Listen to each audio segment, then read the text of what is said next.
Hey everybody, Liam here on the Really Video Watchers. It is week 68. It is Tuesday. I am reviewing a film that I watched last Thursday, I think. Wednesday or Thursday, I'm sure it was Thursday though. It is a film that I hadn't seen before, but I like the director. I mean, I love some of the director's stuff, but one of their films in particular, I liked at first, but now I don't really. I'll tell you what. Oh, fuck building it up. Danny Boyle, Sunshine, from 2007. The film, by the way, just not to keep you waiting or anything, the film that I didn't really like the second time I watched it was Slumdog Millionaire. It was enjoyable the first time I watched it, don't get me wrong, it was kind of an enjoyable film, but it had a lot of plot holes the second time I watched it, and it just didn't hit me as much as it did the first time. That being said, I think 28 Days Later is a masterpiece. I think that is his masterpiece, and I think it's his best film. Don't get me wrong, Trainspotting is a phenomenal film, and it's very close to 28 Days Later, but it just doesn't reach 28 Days Later's level of brilliance for me.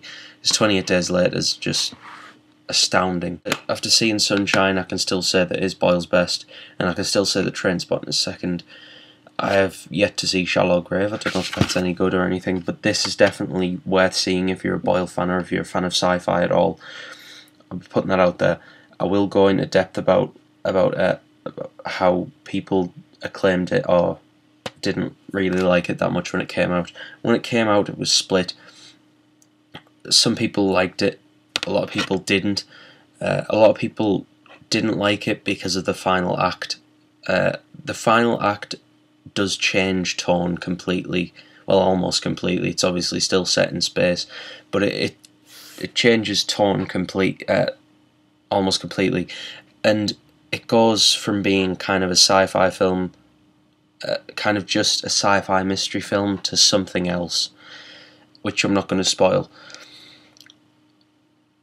For me, that didn't hinder it too much because it was still presented in a really great way. It went the way, I can kind of compare that to like 28 Days Later, how that started out as a zombie survival film, then turned into a lesson about humanity and stuff.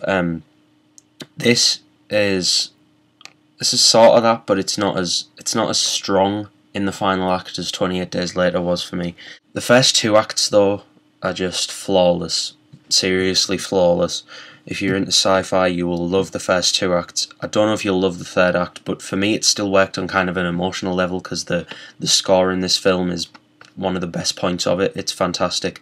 John Murphy is just such a fantastic composer, and he composed the music for 28 Days Later as well, and I think that's one of the best soundtracks ever, scores ever. Sorry.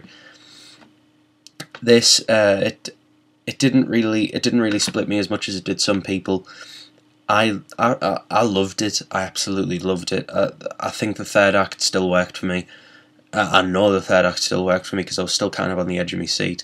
And the whole thing where the camera was out of focus at some points in the third act, I don't want to go into huge detail about that because it will spoil it hugely.